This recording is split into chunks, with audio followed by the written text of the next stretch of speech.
Halo, selamat malam teman-teman. Bagaimana kabarnya hari ini? Kembali bersama Ibu Emil merespon semua request teman-teman mau ngomongin tentang in-laws. Halo Ibu Emil. Halo, selamat malam. Halo Bu, apa kabar Ibu? Baik, Syabir, apa kabar? Baik, alhamdulillah baik. Nah, hari ini kita mau bahas tentang in-laws nih Bu. Jadi, Iya. kemarin-kemarin pas aku live sama Ibu Emil, banyak Mm-mm. banget yang komentar, ayo atau bertanya terkait dengan in-laws. Mm-mm. Kayak, eh dan itu kayaknya bisa kita jadikan satu Instagram live tersendiri tuh. Iya, betul. Dan hari ini permintaan teman-teman terkabulkan. Kita bikinkan Instagram live yang akan membahas seputar menantu, mertua, dan ipar. Iya. Kayaknya banyak masalah di situ ya. Iya Bu, apalagi di masa-masa pandemi gini kan jadi peka ya sama hubungannya satu sama Semakin lain. terasa. Semakin terasa bener. Nah buat Mm-mm. teman-teman yang mau sharing, mau bertanya sama Ibu Emil, itu boleh banget langsung ditulis di kolom komen ya. Nah terkait dengan in-laws ini Bu, itu Iya. aku juga sering mendapatkan banyak cerita sih terkait hubungan mertua dan menantu ini. Iya, betul. Saya juga banyak banyak dapat ininya. Dapat cerita dan dapat keluhan. Iya bener, dapat cerita dan dapat keluhan gitu. Mm-mm. Apa rumit menjalani hubungan mertua dan menantu, atau misalnya nggak cocok sama mertua, atau misalnya sama ipar juga kan Ternyata nggak selalu terkadang ya. mudah ya. Iya bener. Soalnya terkadang kita sama adik pribadi atau kakak kandung, adik pribadi, kakak kandung, adik kandung, itu kan juga nggak selalu mulus ya Bu hubungannya gitu. Pagi Betul. ditambah kita menggendong atau menggandeng keluarga lainnya gitu. Itu juga mungkin Iya. nggak selalu mudah. Ada satu contoh nih Bu, aku dapat cerita di masa pandemi gini, itu kan semuanya serba online ya Bu ya. Jadi Mm. apa pakai pekerjaan semua pakai laptop, terus dari gitu jadi screen time kita tuh jadi lebih banyak dibandingkan yang sebelum-sebelumnya gitu. Terus kalau kerja kan maunya di kamar sendiri, terus private gitu, tidak Biar diganggu nggak gitu kan, biar keganggu ya. fokus. Bener, jadi biar fokus gitu loh Bu. Mm-mm. Nah, akhirnya timbul permasalahan baru Bu. Ada dia kebetulan pasangan ini tinggal sama mertuanya gitu. Iya. Terus mertuanya langsung tanya, itu istri kamu tuh ngapain aja sih di kamar? Kok laptopan terus? Nggak keluar-keluar kamar itu kayaknya kalau siang gitu. Keluar kamarnya cuma kalau makan doang, turun. Kalau misalnya nggak makan, nggak turun. Itu ngapain aja sih gitu. Tuh. Itu udah jadi masalah baru. Padahal yang ibunya nggak lihat adalah kita kerja, bukan laptopan nonton drama Korea gitu.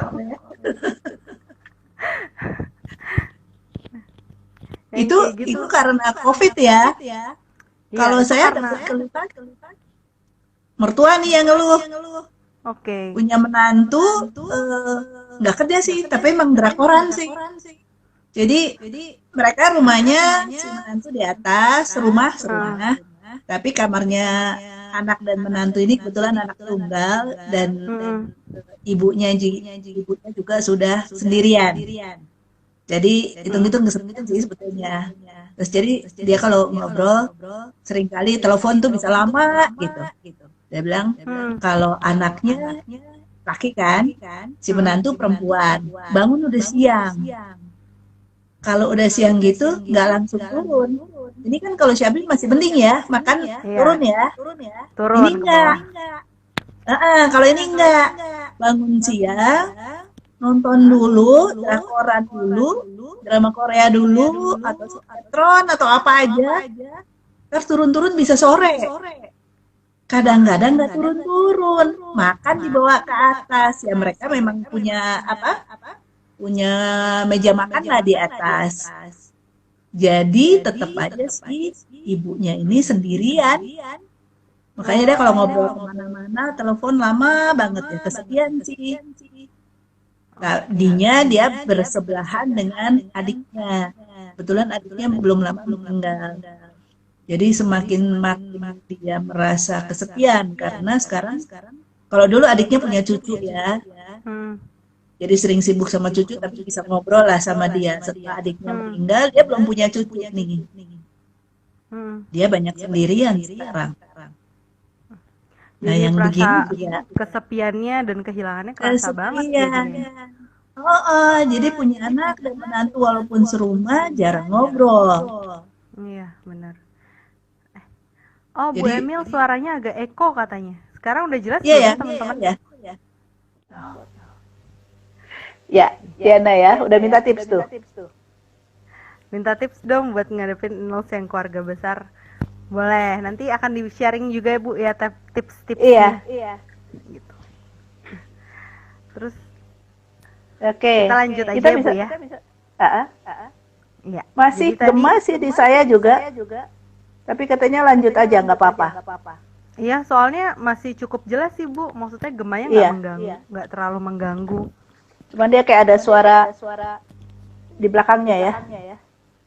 Oke, nggak apa-apa tuh katanya lanjut aja. Ya.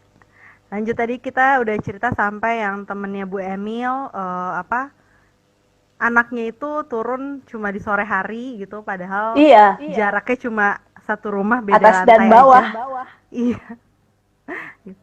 Nah, itu Jadi, gimana ya Bu? Maksudnya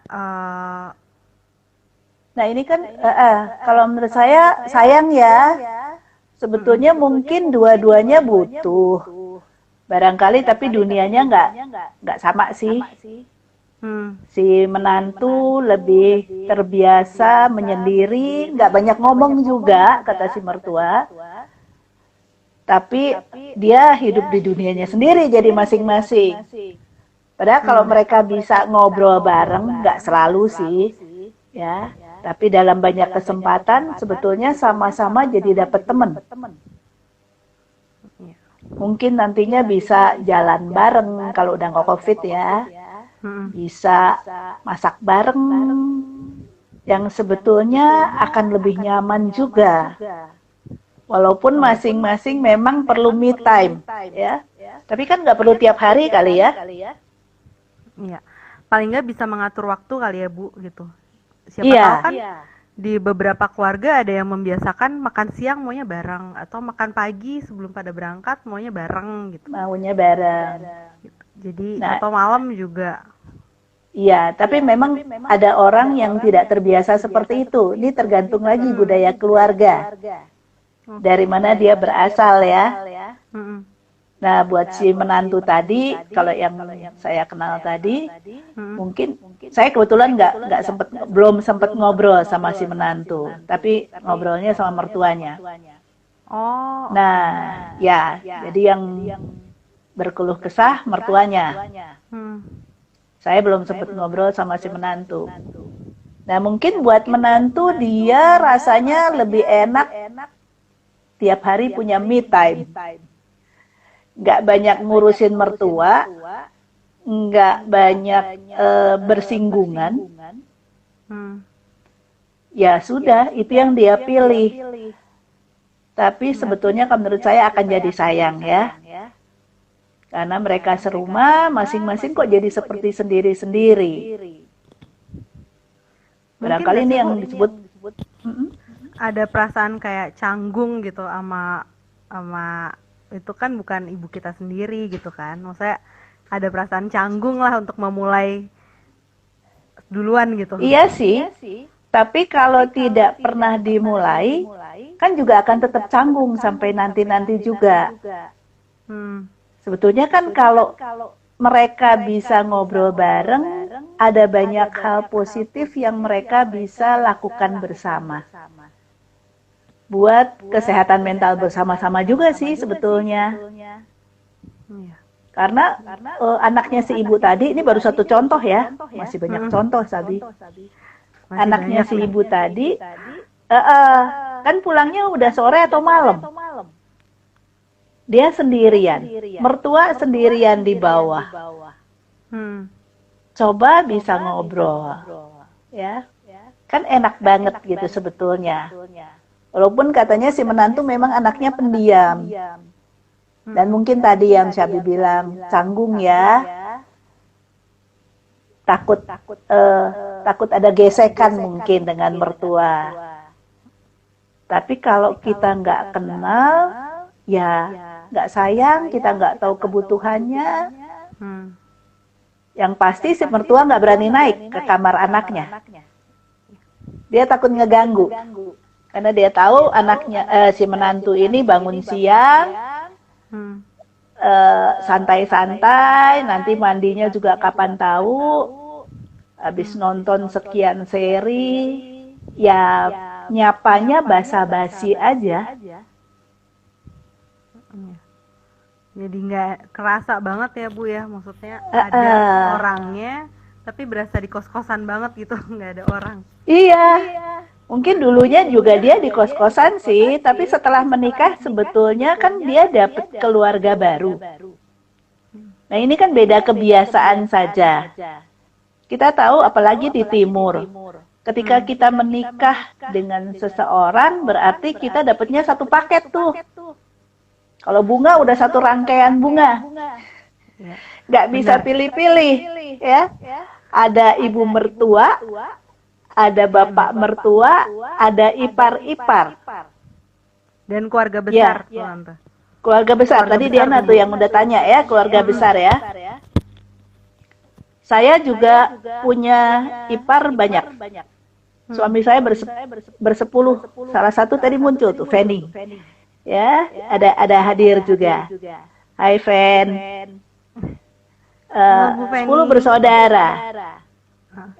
Saya datang dari 3 bersaudara. Oke. Semakin kita tua, semakin nyaman punya saudara banyak. Enak tuh kalau ngumpul-ngumpul. Jadi banyak temennya ya Bu ya? Banyak temen, kalau makan-makan banyak makanan, nggak pernah kekurangan makanan. Kalau apa-apa juga rembukannya enak gitu ya. Ya untung dulunya, bukannya untung sih, tetapi kebetulan kami nggak tinggal bareng gitu sama mertua, atau saya nggak tinggal bareng sama mertua, atau nggak pernah nyampur sama ipar-ipar. Tetapi hubungan jadi tetap baik dan nggak masalah juga. Gitu. Nah ini kan biasanya, oh iya, gimana Bu? Ini ada yang bertanya. Pertanyaannya, ya, saya lihat dulu ya. Mitos apa fakta? Yang paling banyak bermasalah adalah hubungan menantu perempuan dengan ibu mertua, bener nggak? Iya. Mau dibilang mitos, nggak juga ya. Tetapi mau dibilang fakta, ya ada betulnya juga, gitu. Tetapi nggak semuanya. Saya baru dapat cerita dari mertua baru nih. Artinya anaknya baru menikah 6 bulan yang lalu. Lebih kali ya, sekitar 6 bulan sampai 1 tahun. Dia bilang, saya untung loh jadi mertua itu sama menantu saya akur. Nggak kayak orang-orang bilang. Maksudnya nggak kayak mitos. Ya, saya bisa tuh ngobrol sama menantu saya. Rasanya enak deh dapat anak lagi. Gitu. Ya, karena selama ini dia anaknya laki 2. Sekarang dapat anak perempuan. Bisa ngobrol, bisa jalan bareng. Dan dia bilang asik banget deh, gitu. Akhirnya nggak kayak orang-orang. Jadi temen. Ya. Nah ini kan yang sebetulnya yang paling ideal. Mereka memang tidak tinggal serumah, tetapi hubungannya akrab. Bisa teleponan, bisa ceritaan. Nah ini yang sebetulnya yang paling ideal, bisa saling minta tolong, kalau perlu pergi bareng mereka janjian. Sampai si mertua baru ini bilang, wah enak ternyata nggak seperti orang-orang bilang ya. menantu perempuan sama mertua pasti musuhan gitu ya, atau susah get along lah gitu. Jadi nggak selalu. Jadi sebetulnya mitos-mitos itu juga banyak kemudian bikin orang jadi baper. Pikiran ada senggol sedikit dengan mertua langsung pikir, oh ya ternyata betul ya mitos itu ya gitu. Padahal kan bukan karena itu. Ya, bagaimana kita bisa berbagi kehidupan, berbagi anak dan suami. Artinya yang tadinya anak jadi suami. Jadi memang seringkali ada 3 hal tuh yang bikin, 3 hal utama ya. Yang pertama beda kebiasaan. Beda budaya, ya. Tadi yang saya cerita mungkin dia biasanya di kos dan nggak banyak urusan sama orang, dia lanjutkan. Iya. Dia kayak hidup di kos lagi. Kayak hidup di kos Jadi, lagi, semua urusan di kamar. Semua urusan di kamar, nggak urusan sama orang lain. Gitu. Makan pun dia bawa ke atas. Ambil di bawah, dia naik ke atas, dia makan sambil nonton. Kan kebetulan mereka belum punya anak sih ya. Gitu, udah 3 tahun nih menikah tapi belum punya anak. Kan sebetulnya bisa enak ngobrol ya. Cuman mungkin ya dia melanjutkan kebiasaan masih lajang. Lupa kalau sekarang udah punya mamah, udah punya ibu baru. Yang sebetulnya bisa dijadiin temen, dijadiin tempat ngobrol, tempat curhat, pastilah ya. Kita kan manusia sosial sebetulnya yang perlu teman. Paling Yang kedua, bangun interaksi ya Bu ya. Bangun interaksi, bukan cuma interaksi, bangun persahabatan, pertemanan, peranakan dan gitu kan. Punya jadi anak gitu. Sekarang sebetulnya bukan jadi menantu sih, jadi anak. Nah, ini kan memang sebetulnya perlu penyesuaian diri. Yang kadang-kadang mertua belum bisa menyesuaikan diri ke menantu, menantu belum bisa menyesuaikan diri ke mertua. Perlu waktu sebetulnya. Tapi memang harus ada action. Harus ya tadi kalau dia akan tetap di atas, gimana bisa nyambung sama mertua? Bersinggungan atau berantem enggak sih? Tapi juga tidak akrab, nggak ngerasa punya mamah baru atau punya ibu baru. Ibunya dia jauh di luar kota, jadi memang dia biasa di kos. Cuman kan sayang ya, Iya. setiap anak yang mamanya nggak ada aja kepengin punya mamah gitu. Banyak hal yang bisa dilakukan bareng tadi ya Bu ya. Iya, banyak. Dan sebetulnya membangun diri juga kan. Satu, membina keakraban nih sama si mami baru yang udah jadi maminya sebetulnya kan, atau jadi ibunya.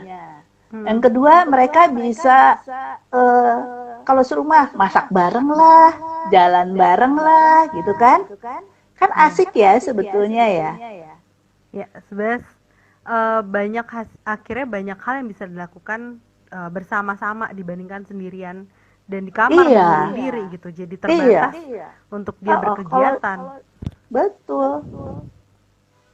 Ibunya juga perlu teman, dianya juga mau ngapain, cuman sehari-hari betul-betul selama menikah itu, yaitu dunianya di kamar itu dengan drama Korea atau dengan TV. Betul-betul kalau menurut saya sih sayang ya. Ada yang nanya nih Bu. Ya. Jadi banyak konfliknya itu kalau yang tinggal bareng ya Bu ya? Kalau tinggal bareng pasti konfliknya lebih banyak. Karena kan satu tinggal bagaimana kita merespon gesekan-gesekan yang ada. Pasti ketika kita tinggal bareng, ibu dengan anak, bapak dengan anak, ada juga kan gesekan. 24 jam tanda kutip sehari barengan. Sama anak sendiri aja bisa ada gesekan. Kerasa nih di saat pandemi. Iya. Apalagi sama menantu yang orang baru yang kebiasaan-kebiasaannya belum tentu sama. Waktu itu saya dapat klien ipar yang dititipin sama mertua. Jadi mertuanya si istri nitip adik laki suaminya karena kuliahnya di Jakarta. Nah, ini beda banget, beda kebiasaan, beda budaya. Si istri itu kalau tiap hari dia kan masak nih, dia nggak kerja. Jadi dia kalau suaminya pulang dia udah siapin tuh makanan. Nah, adik ipar waktu dia pulang kuliah, dia lihat ada makanan, dia datang dari keluarga yang kalau ada makanan dia makan aja, nggak pamit lagi. Itu makanan yang udah disiapin buat suaminya, udah rapi kan, sebentar lagi suaminya datang. Anak-anaknya udah biasa makan bareng, dia atur begitu. Ini nitipnya nggak di awal perkawinan. Ya, di tengah-tengah mereka sudah punya anak, si ibu mertua nitipin. Adik suamimu nih, ini ya, sekarang kuliahnya mau kuliah di Jakarta, tinggal sama kamu aja ya. Menolak nggak? Susah kan ya, kamar ada. Cuma memang kebiasaannya beda. Dia udah rapihin itu makanan, tahu-tahu adik ipar pulang kuliah, lapar, dia main gasak aja tuh makanan. Kan sebel nih si istri. Makanan udah disediain berapi-rapi buat suami sama anaknya, ya buat adik ipar juga sih. Tahu-tahu dia dimakan udah acak-acakan, tinggal sedikit pula gitu kan. Nggak permisi, nggak nunggu. Kalau dia permisi, pasti dia bilang, udah deh kamu mandi dulu, bentar lagi kita makan sama-sama gitu. Ini enggak, dia main makan aja. Akhirnya besok-besok dia nggak mau sediain tuh, atau dia sediain cuma sedikit banget. Yang lain diumpetin buat suami sama anaknya ntar kalau pulang. Ketika adik iparnya tahu, wah, ngamuk dia. Makanan aja dia ngadu ke ibunya. Makanan aja diumpetin segitu aja, nggak rela. Wah, jadi rame. Pelit. Itu menantu perempuan sama adik ipar laki loh. Ya, ini kan beda budaya, beda kebiasaan. Sementara mungkin ibu mertua nitipin nggak nitip syarat-syarat gitu ya. Kamu nanti kalau di sana apa-apa ngomong ya sama kakak iparmu. Kalau mau makan, kalau apa-apa bantuin. Nah, kalau kita nitip anak kan sebetulnya gitu ya. Ini enggak. Jadi, ini dia yang saya bilang beda budaya dari keluarga pria yang ngegampangin. Sementara si menantu perempuan ini orangnya rapi, tata krama teratur gitu, yang model makan bareng malam sambil ngobrol. Nah, ini kan jadi masalah besar akhirnya. Dan suami cuma bilang, ya udah kita pulangin aja deh. Kan serba nggak enak, lalu hubungan serba salah. Bukannya kasih tahu si adik ipar atau adiknya sendiri, si suami, dia bilang waktu istrinya ngeluh gitu, ya udah kita pulangin aja ke mama. Jadi kan urusan juga jadi panjang ya. Bukan solusi semakin yang terharu. Bukan solusi yang membangun juga jadi. Betul. Tadinya kan dirembuk. Jadi baiknya kita gimana nih? Apa aku bilangin? Nah, sebetulnya kalau dalam hal seperti ini, si suami yang perlu kasih tahu adiknya. Besok-besok kamu kalau makan, bilang dulu dong. Ya. Terus kalau bisa makan bareng deh, biar kita juga bisa ngobrol. Gitu kan? Jadi adiknya juga nggak pernah bantuin apa-apa. Kan dongkol juga nih, nggak ada mbak, repot sama anak. Boro-boro dia bantu cuci piring, taruh aja piringnya di tempat tempat cucian piring. Dia masuk deh ke kamar. Nah, ini yang seperti ini bikin gesekan di dalam kalau tinggal bareng. Apakah dengan mertua atau dengan ipar? Makanya kalau tinggal bareng ya makin banyak kegiatan bareng yang mungkin tidak berkenan, misalnya makan, tidur, tadi ya, urusan rumah tangga. Biasanya kalau tinggal serumah kan ada harapan-harapan nih. Mertua yang tinggal sama anak atau anak tinggal sama mertua, atau bahkan orang tua. Misalnya kan orang tua punya harapan, oh ya dia bantu-bantu dulu deh sebelum kerja, misalnya gitu ya. Atau dia bantu-bantu bayar deh listrik dan sebagainya. Iya. Nah, ini kan harapan-harapan kalau tinggal bareng juga banyak. Kebiasaan-kebiasaan yang tidak berkenan pun banyak. Tadi cara makan, ngeberesin. Saya punya juga mertua dan menantu yang sama nih. Tapi ini udah punya anak. Anaknya tinggal di atas, anak, menantu, dan cucu-cucunya si ibu ini. Ibu ini juga udah sendirian. Ibunya di bawah. Mereka kalau makan semua bawa ke atas. Jadi suami istri kerja, anak-anak sekolah kan. Ada pembantu yang ngurus anak-anak. Kalau mereka pulang, mereka udah bawa makanan salah satu.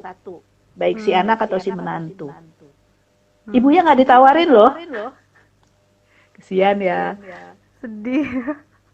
Iya, ibunya kan, aduh, gimana ya gitu. Iya. Padahal kalau dia punya makanan, ya dia nawarin. Cuman anak, menantu, dan cucunya memang nggak pernah mau. Nggak, kita udah makan, atau kita udah punya makanan. Nah, ini juga jadi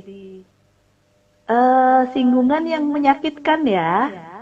Padahal mungkin si ibunya sudah berusaha membuka jalan untuk berkomunikasi melalui makan bareng, tapi sama menantunya nggak.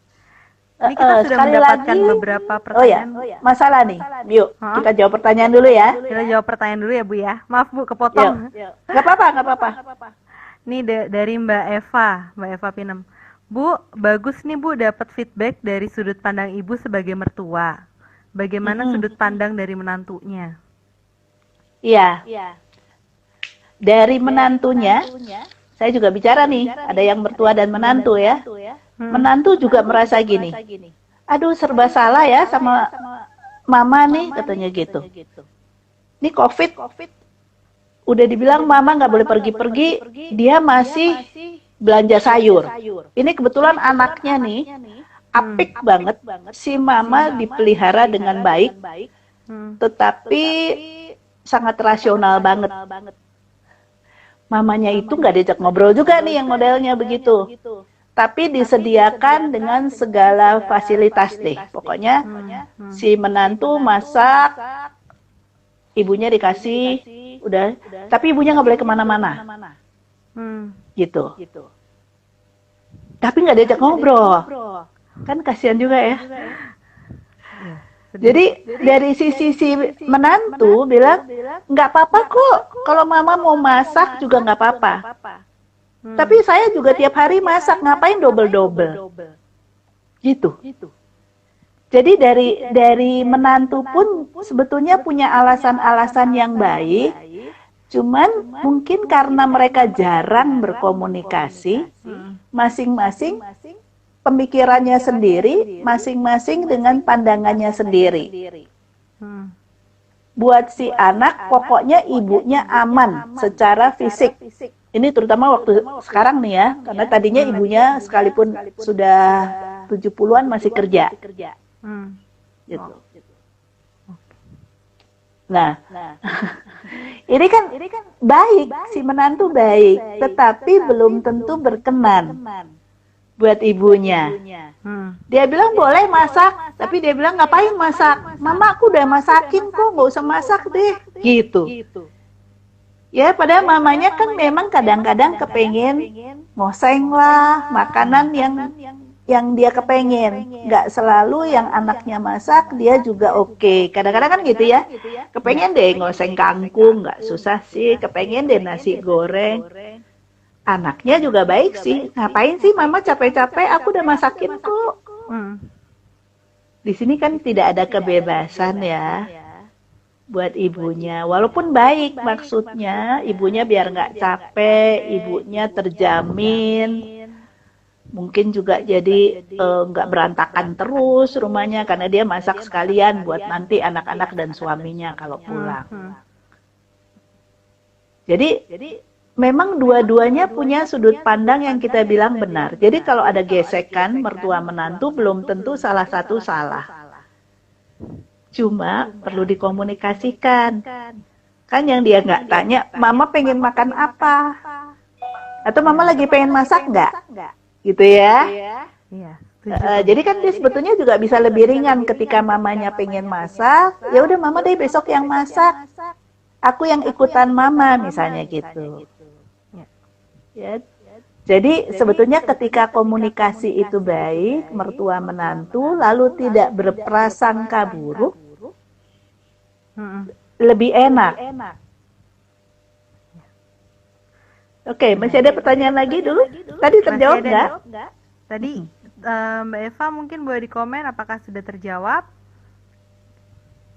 Nah ini ada lagi nih Bu, dari Mbak Dina. Malam Ibu Emilia dan Mbak Sabi, saya Dina. Malam. Kondisi saya anak tunggal dan ibu saya telah wafat 2 tahun yang lalu. Sekarang saya tinggal bersama ayah saja. Nah, adakah cara bagaimana mengakrabkan ayah dengan calon? Karena saya dengar ayah itu cenderung protektif dengan anak perempuannya. Jadi saya juga tak ingin hati ayah terluka karena merasa tergantikan. Oh, oke.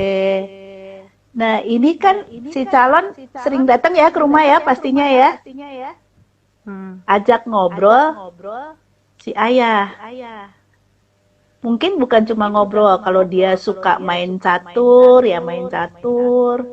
Kalau dia senang nonton sepak bola, temenin nonton sepak bola. Jadi mereka punya topik pembicaraan atau yang apa si ayah suka, cari tahu yang bisa ketemu dengan apa yang si calon suka, calon suami.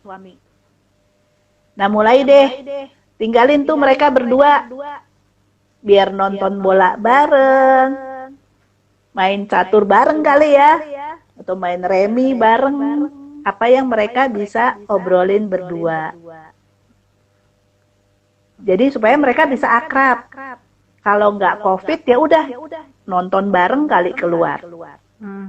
Atau kalau di rumah ya nggak apa-apa juga. Cari film-film, misalnya si bapak senengnya film apa, spy kayak, action kayak atau apa. Nah itu yang dicariin. Terpaksa mungkin si calon menantu ini yang rada ngalah dalam arti dia berusaha untuk cari menyesuaikan dengan apa yang bapak mertua nih, calon pak mertua ini suka. Kan susah ya kalau nanyain si bapak ya, suruh nyesuaiin dengan anak muda. Terus kalau si bapak perlu misalnya belajar handphone nih, pakai Zoom dan sebagainya, ajarin. Menantunya bisa ngajarin. Jadi yang masalah-masalah orang tua, calon menantu ini bisa bantuin. Ini saya juga banyak nih ketemu nih. Misalnya sekarang nih, biasa main angklung kan ya di gereja. Ada beberapa ibu itu yang nggak bisa pakai Zoom. Sebetulnya kan menantu atau calon menantu, ini kebetulan ibu-ibu yang main angklung ya. Tetapi beberapa jadi undur karena nggak bisa pakai Zoom. Padahal main angklungnya mau lewat Zoom. Nah ini kalau calon mertua belum pakai Zoom, ajakin. Ada seminar kayak, ada apa yang dia suka pakai Zoom, ajarin. Kalau perlu, ajarin main game. Jadi kalau si bapak kesepian, game yang buat orang tua tidak terlalu sulit ya. Boleh-boleh aja tuh. Jadi besok-besok punya topik pembicaraan. Gamenya jangan yang susah-susah ya kalau buat orang tua ya. Atau foto Bu, kalau papa mertuaku ini suka foto. Suka foto ya? Suka foto. Ya, ini juga bisa. Itu dia. Jadi bisa kasih tahu cara yang lebih baik foto. Sekarang kan kalau anak muda banyak banget tuh. Iya, cara-cara untuk bikin bagus. Face app lah misalnya gitu ya. Atau bagaimana membuat kolase yang mungkin bapak mertua belum bisa nih. Tapi kok diajarin bisa dibikinin albumnya di laptopnya misalnya gitu ya. Wah, bakalan senang dan jadi mantu yang paling disayang ntar. Ya, Mbak Dina ya. Tadi Mbak Dina yang nanya ya. Iya, benar Mbak Dina. Jadi Oke. diajak terlibat ya Ibu ya, si Ya, Bapak ini atau melibatkan diri melibatkan diri. ya dengan kegiatan calon mertua Mm. yang dia suka. Kalau suka nanem, cariin buku kek, cariin sekarang kan banyak tuh di YouTube cara nyangkok lah, cara mengembangbiakan tanaman, bawain tanaman yang dia suka misalnya. Jadi sebetulnya ada banyak cara untuk sebetulnya ini mengambil hati calon mertua ya, yang dia suka apa. Tapi bagus juga berarti ya Bu, maksudnya ini disadari pas lagi masa pacaran gitu. Nah, itu baiknya kalau dari masa pacaran sudah lebih dekat hubungannya, Mm. nanti lebih mudah tuh masuk ketika sudah jadi menantu atau sudah jadi mertua. Nggak canggung kayak yang tadi gitu ya. Mhm. Jadi menghindar terus. Aduh mau ngobrolin apa ya? Nggak tahu juga. Padahal bisa tentu saja setelah menikah pun bisa dimulai. Tetapi alangkah baiknya kalau ketika masih pacaran sudah dekat. Oke. Jadi Oke, waktu masih ada pacaran pertanyaan? pun gitu ya Bu ya. Waktu pacaran pun kita berusaha mendekatkan diri sama keluarga Betul. calon pasangan kita. Iya. Ada lagi nih Bu yang Ya. bertanya ataupun mungkin memberikan pendapat. Saya ada anak gadis yang mungkin tak lama lagi akan menikah. Jauh-jauh hari saya sudah sampaikan kepadanya bahwa bila ia menikah harus tinggal terpisah supaya menjaga agar tidak ada konflik dengan mantu. Boleh Kalau tinggal juga. terpisah tuh Kalau meminimalisir tinggal konflik nggak sih? terpisah, sebetulnya iya, ya. Karena kan gesekan mungkin pasti kurang ya. Masalah tidak terlalu banyak daripada kalau tinggal bareng. Hmm. Ini si mertua kan yang berharap untuk anaknya pisah ya. Iya, tadi mertuanya. Mertuanya mau. Sebetulnya memang yang terbaik seperti itu sih. Karena ketika anak baru menikah, mereka kan saling menyesuaikan diri dulu kan, suami istri. Nyesuaiin diri ke satu orang aja udah susah. Ya gak? Iya, menyesuaikan peran Ke suami. Iya, ke suami atau ke istri aja udah susah. Kalau di rumah itu kita tinggal bareng dengan 4 orang, ada ibu mertua, ada bapak mertua, ada adik ipar 2 misalnya gitu kan. Berarti kan kita menyesuaikan dirinya lebih banyak orang lagi. Itu dia, makanya kalau tinggal campur lebih sulit. Jadi memang yang terbaik sebetulnya kalau bisa hidup pisah dulu. Membangun keluarga berdua dulu, jungkir balik berdua. Ini kan yang paling asik ya. Jangan lupa, mungkin ada saatnya ketika nanti orang tua sudah lansia, jangan-jangan harus bergabung. Iya. Ya, tapi di dalam hidup punya rumah sendiri, pasangan baru ini juga jangan kehilangan kontak dengan bapak ibunya sendiri atau bapak ibu mertua. Tetap. Karena tadi ya, besar kemungkinan nanti kalau mereka sudah lansia, jangan-jangan perlu anak. Atau nanti kalau udah salah satu orang tua meninggal sendirian, seringkali kan bergabung ya, nggak tega ya, gitu misalnya. Ada sih yang nggak tega, tetapi secara logika nggak tega, secara hati atau perasaan nggak rela tinggal bareng. Ini juga banyak nih. Pusing tuh Bu, gimana tuh Bu sebaiknya? Ya sebetulnya menyediakan hati sih. Ya ketika orang tua kita atau mertua kita sudah lansia, dia butuh tempat, dia butuh orang lain, ya jangan dibuang lah.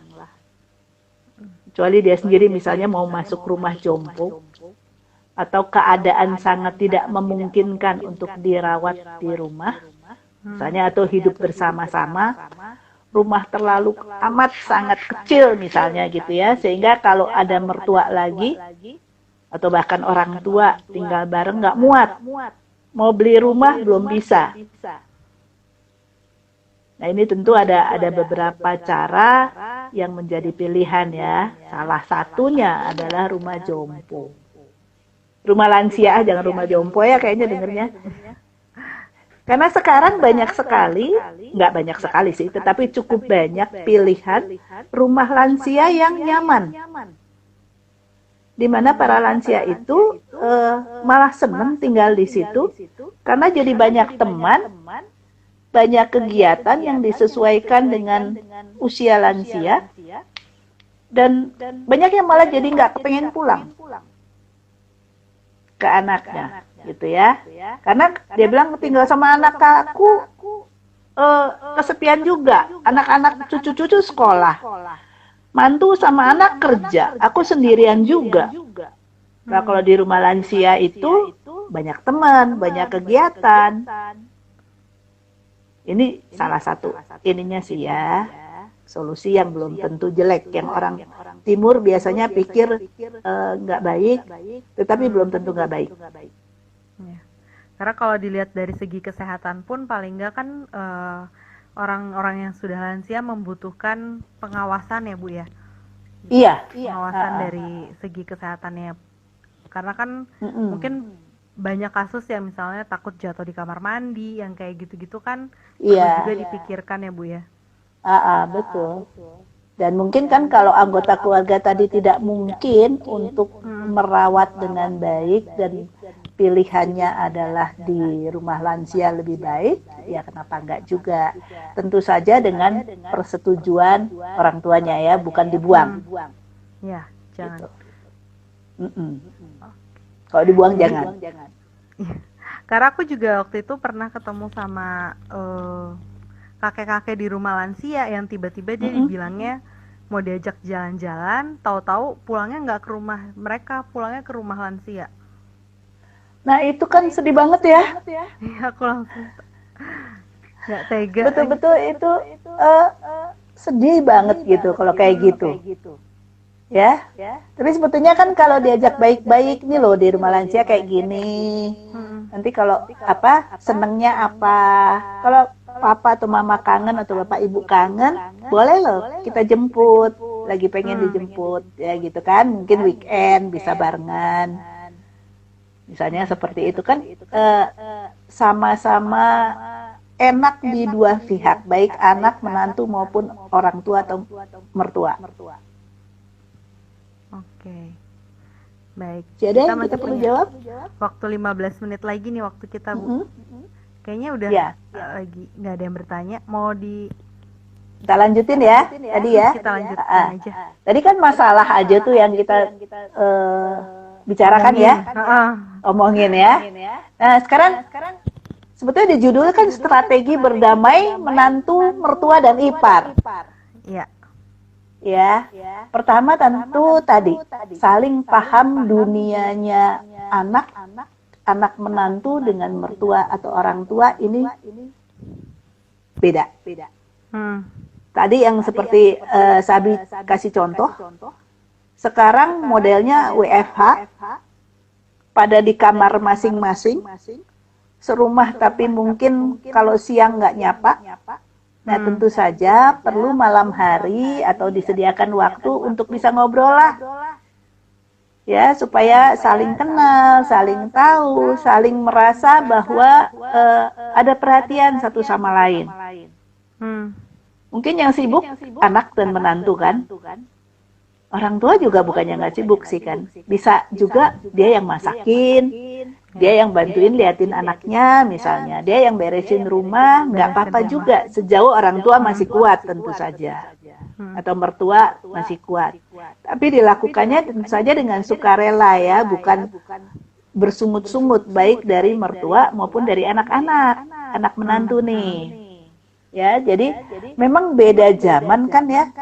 Beda kebutuhan juga. Yang jadi mertua juga harus tahu bahwa tadi di kamar bukannya drakoran atau santai-santai, tapi lagi kerja loh gitu. Lagi kerja. Tapi dikomunikasiin, Mah atau Bu, nanti aku masuk kamar jam sekian ya. Aku mau kerja dulu biar nggak keganggu. Aku tutup ya pintunya, misalnya. gitu. Tapi kalau ibu perlu, ketok aja pelan atau WA-an atau apa, misalnya dia lagi ada seminar atau kan nggak bisa diganggu ya. Nah ini tapi kan dikomunikasikan dengan baik. Yang jadi mertua ataupun jadi menantu sama-sama jangan berprasangka buruk. Yang mertua misalnya tadi, enak-enakan di kamar, aku yang disuruh beberes di luar, aku yang suruh masak, dia enak aja keluar tinggal makan. Misalnya gitu.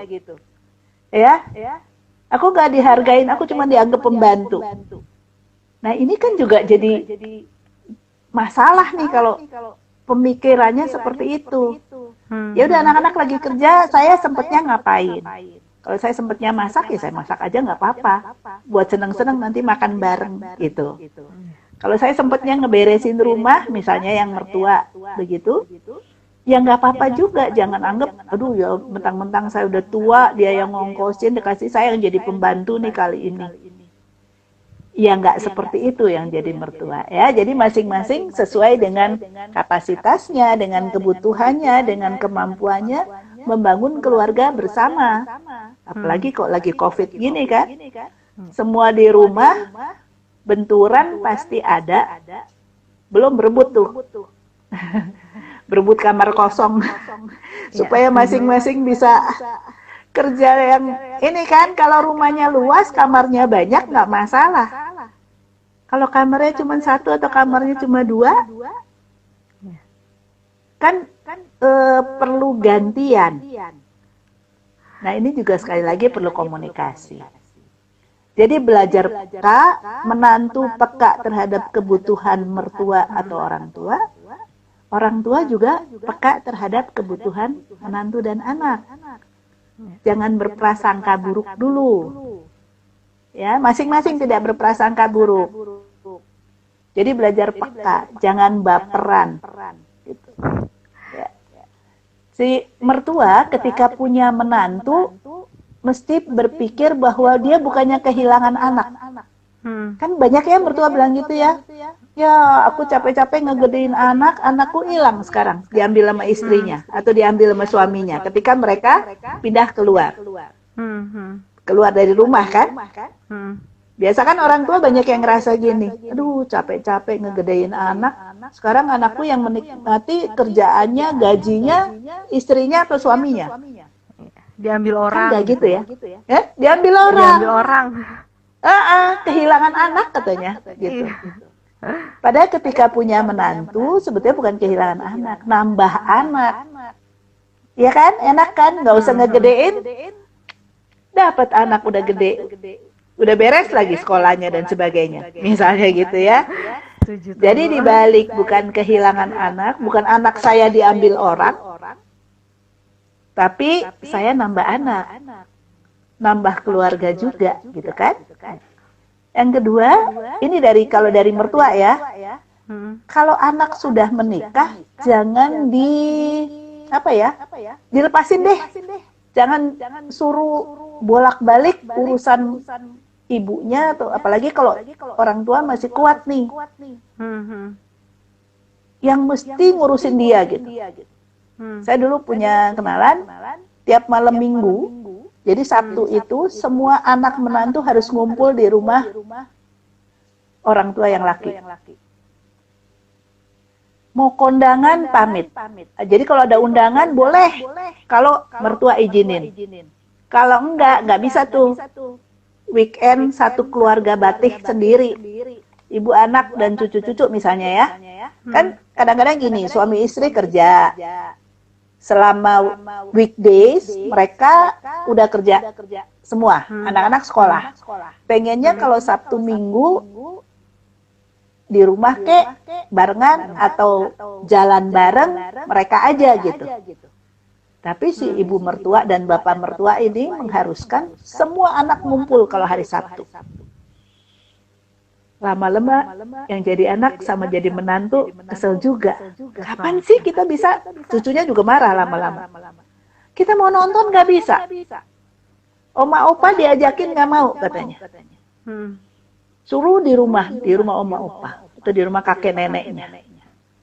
Ya kalau sekali-sekali gak apa-apa. Tapi kalau udah tiap minggu, udah sekian puluh tahun begitu terus, gitu kan? Jadi kalau kita punya menantu atau mertua-mertua yang punya menantu, lepaskanlah. Mereka membangun keluarganya sendiri, biarkan dengan bentuknya sendiri. Jangan terlalu banyak dicampurin. Menantu perempuan misalnya, kamu masaknya mesti belajar dari aku, anak kamu, suami kamu sukanya makanannya nasi gorengnya begini loh caranya. Sering kali terjadi Bu itu. Iya. Nggak apa-apa sih, belajar yang mertua bisa. Tetapi kalau menantunya punya kreasi baru juga oke dong. Jangan kalau menantunya punya masakan baru, kreasi baru, dia nggak suka deh. Dia sukanya masakan mama nih, yang kayak gini, mama ajarin. Misalnya gitu ya. Boleh-boleh saja ngajarin. Tetapi ketika menantu mau berkreasi, silahkan. Mereka kan keluarga baru, punya bentuk baru, nggak harus seperti apa yang mertua mau. Ya, benar Bu. Ya, jadi jangan terlalu banyak ikut campur urusan anak dan menantu. Yang jadi itu dari tes kalau anak berantem, jangan ikut campur juga, jangan berpihak ngebelain anak. Ini kecenderungan kan gitu ya. Anak sudah besar, tetapi tetap aja dianggap masih anak kan. Berantem sama istrinya atau suaminya, anak sendiri dibelain. Menantu dianggap salah aja. Ini yang bikin sakit hati menantu nih. Gitu. Jadi orang tua netral, kalau bisa nggak usah ikut campur lah. Kecuali dimintai pendapat. Ketika dimintai pendapat, juga jangan berpihak hanya pada anak. Mesti belajar untuk lihat objektif. Karena sekarang si menantu juga jadi anaknya loh. Ya, jadi jangan cuma belain anak. Jadi bersikap adil, bersikap objektif apa adanya. Kalau anaknya salah ya disalahin, tapi kalau menantunya salah disalahin, cuma jangan keras-keras nyalainnya. Artinya dikasih taunya, kalau menurut mama begini atau menurut bapak begini, begitu. Itu dari sisi mertua. Kalau dari sikap menantu ke mertua, jangan lupa kalau sudah menikah itu menjadi punya 2 bapak dan 2 ibu. Jadi orang tuanya ada 4. Ini kalau orang tua masih utuh ya. Dan tidak berat sebelah. Tiap berkunjung ke rumah mama saya atau ke ibu saya dan bapak saya, mertua nggak dikunjungin. Ini juga bikin pasangan jadi kesel kan? Atau mertua yang jadi ngerasa, ini sejak kawin sama kamu, kok ya jadi nggak mau ke rumah ya? Iya. Salahlah si menantu. Kalau mertuanya ngomongnya manis, kalau mertuanya bilang begitu kan nggak enak ya. Kalau dari keluarga tadi kebiasaan budayanya ceplas-ceplos terus terang. Ini sejak kawin sama kamu, jadi anakku nggak pernah ke rumah ya. Dimintain tolong juga susah, jadi lupa. Cuman ke keluarga kamu aja misalnya. Nah ini kan juga jangan ya, karena kedua pihak orang tua pasti seneng kalau anak dan menantunya datang. Anak dan menantunya dekat, apalagi ada cucu-cucu yang dibawa. Pasti kedua pihak kangen sama cucunya. Jadi jangan lupa untuk bawa ke sana. Ya. Nah yang jadi anak ini menjadi tokoh kunci. Ya, tadi kan kalau menantu sama mertua ada gesekan, mertua laki kah, mertua perempuan kah, menantu laki kah atau menantu perempuan, ada gesekan dengan mertua, anak itu tidak juga berpihaknya tidak adil. Misalnya dia cuma ngebelain mamanya saja, atau ngebelain istrinya aja. Karena si anak adalah jembatan atau juru kunci nih untuk menjadi pendamai, untuk menjadi ibu mertua dengan menantu, bapak mertua dengan menantu ini menjadi nyaman untuk berhubungan, penghubung. Ya, makanya dia harus netral. Nah, kalau misalnya nih anak kasih uang ke orang tua, baiknya silang. Jadi anak laki, si menantu ngasih ke mertuanya, menantu laki ngasih ke mertua sana, menantu perempuan kasih ke mertua sini. Satu untuk kebaikan, yang kedua untuk orang tua tahu bahwa oh kalau gitu menantu saya juga tahu kok anak saya ngasih. Ya, seringkali orang tua nggak enak kan? Iya, Dapat iya, uang iya. dari anaknya nih, menantunya tahu nggak ya? Apa anak saya ngasihnya diem-diem ya? Gitu. Buat orang tua nggak enak, atau lagi kalau ada kebutuhan dia minta tambah atau apa, nggak enak juga. Tapi kalau yang bawa menantunya, dia bisa terima kasih ke menantunya, dia juga bisa cerita kebutuhannya, dia bisa cerita, yang bulan lalu mama tabung loh, misalnya gitu Iya, ya. iya, iya. Atau kali ini, aduh boleh nggak ditambahin, gitu. Nah di sini kan jadi enak ya. Tetapi kalau kamu punya uang loh, jangan maksa gitu. Iya. Ya, jadi enak sekali hubungannya kemudian menjadi nyaman. Oke. Tentu saja bukan cuma tempat minta uang ya, anak dan menantu. Iya. Saya mau jadi mertua juga tahulah dan tahu berterima kasih seperti itu. Masih ada Yang 1 jadi menit ipar? lagi nih, Bu. Oh oke. Berarti Sabi mau menyimpulkan seluruhnya? Nah, jadi maaf ya teman-teman karena Bu Emil cuma waktunya terbatas banget. Gitu. Nanti kalau butuh ngobrol-ngobrol lagi langsung kontak Bu Emil juga. Bu Emil udah tersedia ya di online counseling gitu, bisa langsung mengkontak Bu Emil. Nah, jadi kalau saya rangkum memang kalau dalam pernikahan itu udah bukan cuma kita lagi berdua ya Bu ya. Ya. Bukan cuma suami istri tapi ada keluarga besar gitu. Ada punya 2 orang tua, punya adanya bertambah banyak, kakaknya bertambah banyak, kemudian ibunya juga bertambah, bapaknya juga bertambah gitu. Dan menjembatani lah antara yang baru dengan ibunya gitu. Tuh. Terus komunikasi menjadi salah satu faktor yang penting. Dan ini karena udah ada countdown dari Instagram, jadi aku langsung tutup aja Ibu. Terima kasih. Halo teman-teman, terima kasih yang tadi sudah join Instagram live aku dengan Ibu Emil dengan topik berdamai dengan menantu, mertua, dan ipar. Seru banget tadi sampai 1 jam gak kerasa.